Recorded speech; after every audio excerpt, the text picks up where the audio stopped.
சுதந்திர தினம் வந்துருச்சு. ஆனால் ஒரு சுதந்திரமாக கருத்து சொல்ல முடியலை. காரணம் என்னென்னா, நம்ம பேசுகிறத விட ஜாஸ்தியாக நம்ம சுற்றி இருக்கிற சவுண்ட்ஸ் வந்து அவ்வளோ டிஸ்டர்பாகவும் அவ்வளோ அனோயிங்காகவும் இருக்கும். எப்படி தான் இந்த வீடியோவை கொண்டு போகிறேன்னு எனக்கு தெரியல.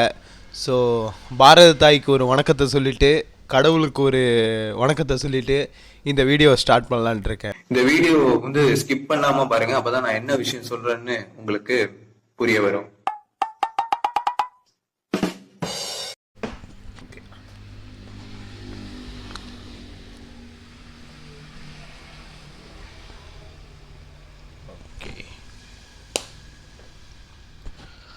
அனைவருக்கும் வணக்கம். நான் உங்கள் அருண் மனோஜ்குமார். நீங்கள் பார்த்து கொண்டிருப்பது back on official YouTube channel. இன்னைக்கான கான்டென்ட் என்னன்னு பார்த்தீங்க அப்படின்னா, நம்ம லாஸ்ட்டாக வந்து சிவகார்த்திகேயன் அவர்களுடைய அந்த கான்ட்ரவர்ஷியல் ஸ்பீச் பற்றின ஒரு பேக் ஸ்டோரி, அதுக்கப்புறம் ஃபுல்லாக போட்டு அனலைஸ் பண்ணி அது பேசியிருந்தோம். பட் என்னுடைய ஹெல்த் இஷ்யூஸ் இருந்ததுனால என்னால் அது முன்னே இருந்த மாதிரி ரொம்ப என்கரேஜிங்காக என்னால் சொல்லி புரிய வைக்க முடியல. கொஞ்சம் அமைதியாக ரொம்ப வளவலன்னு இழுத்தடிச்சு தான் பேசினேன்.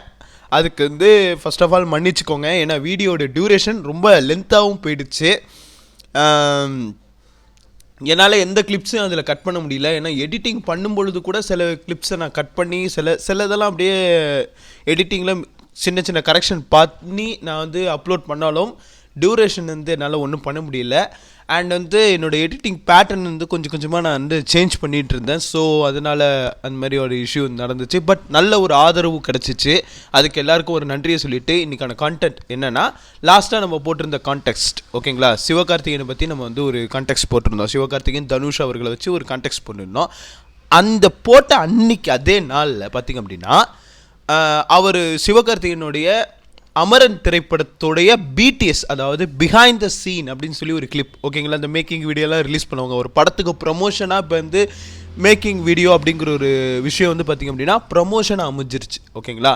அதை வந்து ரிலீஸ் பண்ணுறப்ப அன்எக்ஸ்பெக்டடாக ஒரு விஷயம் நான் வந்து நோட்டீஸ் பண்ணேன். 11 வருஷத்துக்கு முன்னாடி நான் ஒரு சின்ன பையனாக 11 வயசில் கேட்டு ஒரு சாங்கை கேட்டு நான் வந்து என் கண்ணீர்லேருந்து அப்படியே தாரத்தாரையாக கண்ணீர் வந்த ஒரு பாடல் இந்த அமரன் திரைப்படத்துடைய மேக்கிங் வீடியோவுடைய அந்த 2 நிமிஷம் தான் அதோட மேக்கிங் வீடியோன்னு நினைக்கிறேன். 2.5 நிமிஷம் சம்திங் இருக்கும்.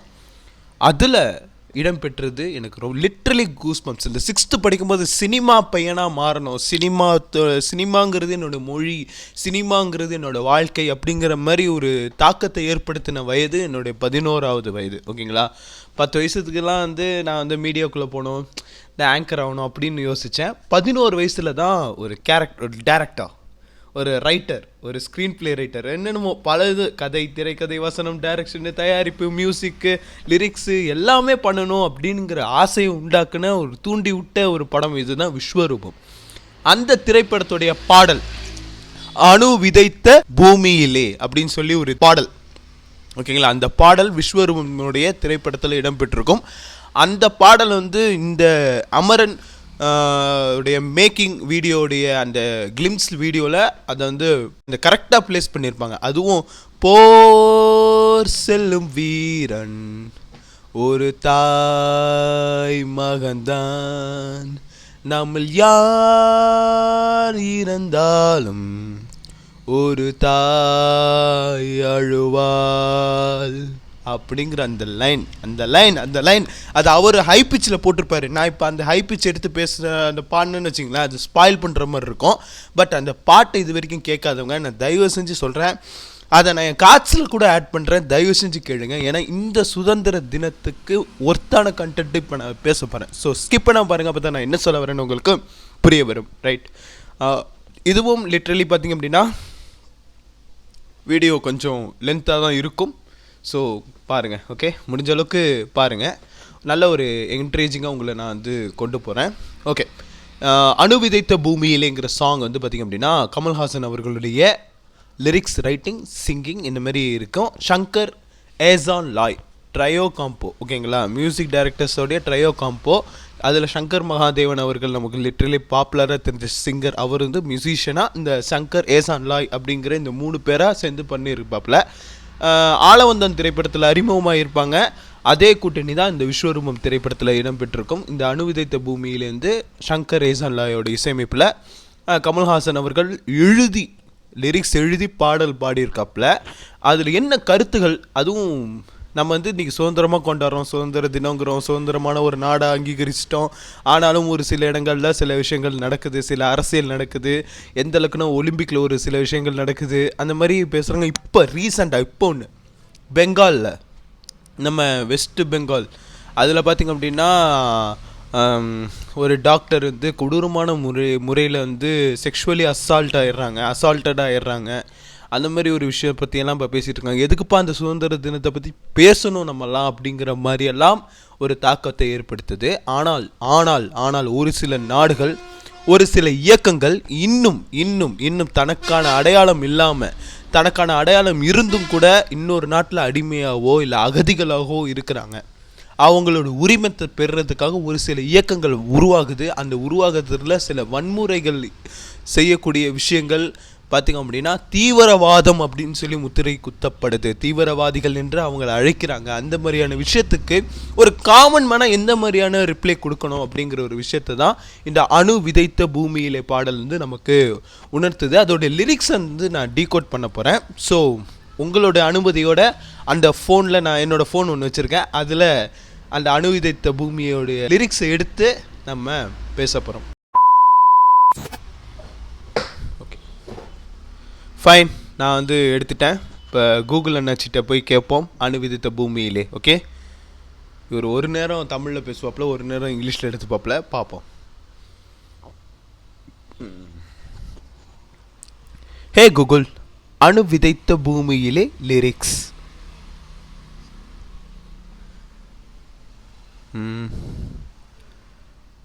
ஒரு நிமிஷம்.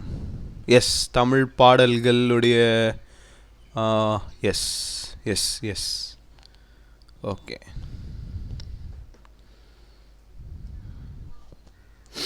அதாவது அந்த திரைப்படத்தை பற்றி நம்ம பேசணுன்னா தனியாக ஒரு வீடியோ பேசணும். பட் ஒரு ஒன்லைன் சொல்லிடுறேன். அதாவது அந்த டைமில் பார்த்திங்க அப்படின்னா நம்ம ஒசாமா பின் லேடன் அவர்கள், ஓகேங்களா, பெரிய டெரரிஸ்ட்டுங்க, உயரமான மனுஷன்னு சொல்லுவாங்க. அவரை வந்து கொல்லணும்னு சொல்லி அமெரிக்காவில் பார்த்திங்க அப்படின்னா ஒபாமாவுடைய தலைமையில் பார்த்திங்க அப்படின்னா ஒரு டாஸ்க் ஃபோர்ஸ் நடக்கும். அதில் ஏஜெண்டாக பார்த்திங்க அப்படின்னா நம்ம ஃபிக்ஷன் கதாபாத்திரமான கேப்டன் விசாம் அகமத் காஷ்மீரி அப்படிங்கிற கேரக்டர் வந்து அந்த இடத்துல அல்-ஹைதா அப்படிங்கிற இடம், அதாவது ஆப்கானிஸ்தானுக்கிட்ட இருக்கிற அல்-ஹைதாங்கிற ஒரு இடத்துல அவர் வந்து நோட்டம் விடுறாப்புல. அங்கே பார்த்திங்க அப்படின்னா ஓமர் குரேஷி அப்படிங்கிறவர் வந்து பார்த்திங்க அப்படின்னா அந்த அல்-ஹைதா இயக்கத்தோடைய தலைவராக இருக்காப்புல. அவருக்கு வந்து பார்த்திங்க அப்படின்னா எப்படி சொல்கிறது, நம்ம பின்லேடனை சந்திக்கிற வாய்ப்பு வருது. அதை பேஸ் பண்ணி வர்ற ஒரு ஸ்டோரி. நாளடியில் அவங்க ஜிஹாதி அப்படிங்கிற ஒரு இயக்கம், அவங்க அல்-ஹைதாவில் இருக்கிற ஜிஹாதிஸில் உடைய தலைவனாக பார்த்திங்கன்னா ஓமர் குரேஷி அவர்கள், அவருக்கும் விசாமுக்கும் நடக்கிற ஒரு போர் தான் இந்த விஸ்வரூபம் திரைப்படம். ஓகேங்களா, அதுதான் சுற்றி சொல்லும். ஆனால் அதை தாண்டியும் சில அரசியலும் பேசியிருக்கோம். பட் லிட்ரலி அதை வந்து சர்வதேச அளவில் யாரும் அங்கீகரிக்கலை. ஒரு மன வருத்தம் இருக்குது. இருந்தாலும் அந்த திரைப்படம் நம்ம இந்திய சினிமாவுக்கு ஒரு ஸ்டாண்டலோன், ஒரு பெருமை வாங்கி கொடுத்த ஒரு திரைப்படம். ஸோ என்னால் இப்போ இவ்வளோ தான் சொல்ல முடியும். நான் லிரிக்ஸை வந்து இப்போ வாசிக்கிறேன். அந்த இதில் பார்த்திங்க அப்படின்னா பாஸ்டோ அப்படிங்கிற ஒரு மொழியும் அரபி மொழி ரெண்டுமே அவங்க வந்து பேசுவாங்க. அதில் பார்த்திங்க அப்படின்னா ஒரு சில வார்த்தைகள்லாம் பயன்படுத்தியிருப்பாங்க. அது வந்து நான் எடுத்து பேசலை. நான் வந்து நேராக நம்ம கமல்ஹாசன் சார் பாடின அந்த வரியை எடுத்து பாடலாம் அப்படின்ட்டு நான் முடிவு பண்ணியிருக்கேன். அணு விதைத்த பூமியிலே அறுவடைக்கும் அணுற்கதிர் தான். அதாவது அணு விதைத்த பூமியிலே அறுவடைக்கும் அணுற்கதிர் தான், பேராசை கடல் பொங்கிவிட்டால் தங்கும் இடம் இல்லை. ஒரு காமன் மேன் பாயிண்ட் ஆஃப் வியூவில், ஓகேங்களா. புது வீடு எதுவும் பால்வெளியில் இன்று வரை இல்லை. அப்படியே ஒரு சவுண்ட், ஒரு சாரங்கி மாதிரியான ஒரு மியூசிக் ஒன்று கொடுத்துருப்பாப்புல, பயங்கரமாக இருக்கும். அதில் தான் நம்ம சிக்னேச்சர் லைன், போர் செல்லும் வீரன் ஒரு தாய் மகன்தான், நம்மில் யார் இறந்தாலும் ஒரு தாய் அழுவால் பாரடா. பயங்கரமாக இருக்கும். அப்படியே லிட்ரலி கூஸ் பம்ப்ஸ் அழுக வரும். அப்பயே நான்லாம் அழுதுருக்கேன் அந்த லிரிக்ஸுக்கு. இப்போயும் அந்த லிரிக்கு கேட்கும் பொழுது அந்த அந்த அந்த மேக்கிங் வீடியோக்கு அப்புறம் கூட அந்த பாடல் உட்காந்து கேட்டேன். கண்ணில் என் அறியாமல் தண்ணி வந்துச்சு. இப்போ நான் பாடும்போது என் கண்ணில் தண்ணி வரல, பட் அந்த பாடலை நான் கேட்கும் பொழுது என் கண்ணில் தானாக கண்ணீர் வரும். ஏன்னா அது உண்மையான ஒரு உணர்வு. ஓகேங்களா? அதுக்கு அடுத்த சந்தம். கருவறையும் வீடல்ல, கடல் சூழுவதும் உனதல்ல, நிரந்தரமாய் நமதென்று சொல்லும் இடம் இல்லை, நம் நோக்கி அன்பன்றி வேறு வரம் இல்லை. அந்த நம் நோய்க்கு அன்பன்றி வேறு வரம் இல்லை. அதாவது இந்த எல்லா இடத்துலையுமே இது பதிவு சொல்கிறாரு. தீவிரவாதம்னு எடுத்து அதில் பேதம் கொண்டவர்களுக்கு அன்பை தவிர வேறு எந்த இதாலையும் குணப்படுத்த முடியாது. அன்பு தான் மொழியாக இருந்தாலும் சரி, இனமாக இருந்தாலும் சரி, மதமாக இருந்தாலும் சரி, எல்லாத்துலேயுமே வேறுபட்டு இருந்தாலும் அன்புங்கிற ஒரு விஷயந்தான் எல்லாத்தையும் ஒன்று சேர்க்கும் அப்படிங்கிறத சொல்கிறது. மனித நேயத்தோடு இருக்கிறவங்களுக்கு, மனித நேயமற்ற மிருகங்களுக்கு அன்பு தான் லாஸ்ட் இறுதி அத்தியாயத்தில் வரும். அது மனிதத்தோடு இருக்கிறவங்களுக்கு அன்பு. ஆனால் அந்த மனிதத்தோடு இருக்கிறவங்களோட அன்பை எத்தனை பேர் விளையாண்டுட்டு இருக்காங்கங்கிறது உங்களுக்கு தெரியும். பட் இந்த இடத்துல கொஞ்சம் ஜனரஞ்சகமாக அதை கன்வே பண்ணியிருப்பார். நல்லாயிருக்கும். திரும்பியும் போர் செல்லும் வீரன், அதான் போர் செல்லும் வீரம் ஒரு தாய் மகன்தான், நம்மில் யார் இறந்தாலும் ஒரு தாய் அழுவாள் பாரடா. ஓகேங்களா? ஆக்சுவலாக இந்த இதில் சில பாஸ்டோ லிரிக்ஸை பயன்படுத்தியிருப்பாங்க. பாஸ்டோங்கிறத விட பாஸ்டோ ஸ்டைலில் இங்கிலீஷ் லிரிக்ஸ் பயன்படுத்தியிருப்பாங்க. There is fly far away, ஓனோ கெதோ சம்டே அப்படின்னு சொல்லி சம்திங் பயன்படுத்தியிருப்பாங்க. பட் நம்மளுடைய Tamil lyrics literally it's goose bumps. அதுவும் ஆண்டவருடைய வாய்ஸில் அவருடைய இந்த பிஞ்ச் ஆஃப் மெலோக்கலியை அருமையாக அந்த பாடலில் பயன்படுத்தியிருப்பாங்க. அதை பற்றி தான் இந்த வீடியோவில் நான் பேசணும்னு தோணுச்சு. இன்னும் சில நாடுகள், சில இயக்கங்கள் தன்னுடைய உரிமத்துக்காகவும் தன்னுடைய சுதந்திரத்துக்காகவும் போராடிட்டு தான் இருக்கிறாங்க. அவங்களோட அந்த போராட்டத்துக்கும் மதிப்பு கொடுக்கணும் அப்படிங்கிற விஷயத்தையும் நான் சொல்லிக்கிறேன். தீவிரவாதம் அப்படிங்கிறது ஒரு தவறான ஒரு விஷயமா இல்லை, அது ஒரு ஒழுக்கம் அப்படிங்கிறது தான் விக்ரம் படத்தில் சொல்லியிருப்பாப்புல.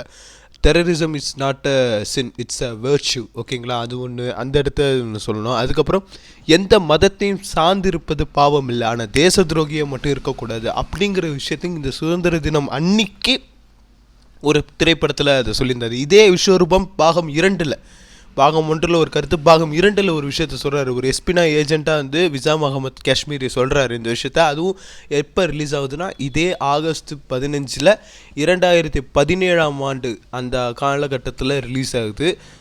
லிட்ரலி எல்லாருமே பயங்கரமாக அந்த படத்தை செலிப்ரேட் பண்ணாங்க. பட் என்னென்னா அந்தளவுக்கு ஃப்ளாப் மூவியாக மாறிடுச்சு. விஸ்வரூபம் 1 100 crores அடிச்சிச்சு. விஸ்வரூபம் 2 வந்ததும் தெரியல, போனதும் தெரியல. இவ்வளோத்துக்கு மேலே ப்ரமோஷன் பயங்கரமாக பண்ணாங்க, பிக் பாஸ் அது இதுன்ட்டு. பட் இப்போ இந்த 2 படத்தையும் கம்பைன் பண்ணி ஒரு படத்தை ரீரிலீஸ் பண்ணால் பெரிய அளவில் பேசப்படும். ஏன்னா டெக்னாலஜி பார்த்திங்க அப்படின்னா RR 3D சவுண்ட் எஃபெக்டை பயன்படுத்திய முதல் தமிழ் திரைப்படம், இந்திய திரைப்படம். தமிழ் திரைப்படம் மட்டுமல்ல, இந்திய திரைப்படம். ஏன்னா இது தமிழ், தெலுங்கு, ஹிந்தின்னு 3 லாங்குவேஜில் டைரக்ட் டப்டில் இதே ஆர்டிஸ்ட்டுமே பார்த்திங்க அப்படின்னா நடிச்சிருப்பாங்க. ஸோ இது இந்திய அளவில் பேசப்பட்ட ஒரு திரைப்படத்தை பற்றி இந்த இடத்துல நான் அதை கன்வே பண்ணணும்னு தோணுச்சு, அட்ரஸ் பண்ணணும்னு தோணுச்சு. இதே ராஜ்கமல் ஃபிலிம் இன்டர்நேஷ்னல்ஸாக அந்த திரைப்படத்தை தயாரிச்சிச்சு. 11 வருஷத்துக்கு முன்னாடி என்ன மாதிரி ஒரு கூஸ் பம்ப்ஸ் க்ரியேட் பண்ணிச்சோ அதே கூஸ் பம்ப்ஸ் இன்றைக்கும் அந்த விஸ்வரூபம் திரைப்படம் விஜய் டிவிலையோ, விஜய் சூப்பர்லேயோ, ஏன் டிஸ்னி ப்ளஸ் ஹாட்ஸ்டார்லேயோ நான் படம் பார்க்கும்பொழுது அதே ஃபீல் எனக்கு இன்னமும் இருக்கும். அதுவும் டால்மி அட்மாஸ்ஃபியர்லாம் கேட்கும்பொழுது லைவாக நம்ம அந்த இடத்துக்குள்ளே இருக்கிற மாதிரி ஒரு ஃபீல்லாம் வந்துச்சு. அதெல்லாம் வேறு மாதிரி இருக்கும். எஸ், இதுதான் நான் இந்த இடத்துல கன்வே பண்ணணும்னு தோணுச்சு. உங்களுக்கு இந்த வீடியோ ரொம்ப பிடிச்சிருந்துச்சுன்னா ஃப்ரெண்ட்ஸ் அண்ட் ஃபேமிலி மெம்பர்ஸ் எல்லாருக்குமே ஷேர் பண்ணுங்கள். விஸ்வரூபம் திரைப்படத்தை பற்றி நம்ம பேசுவோம்.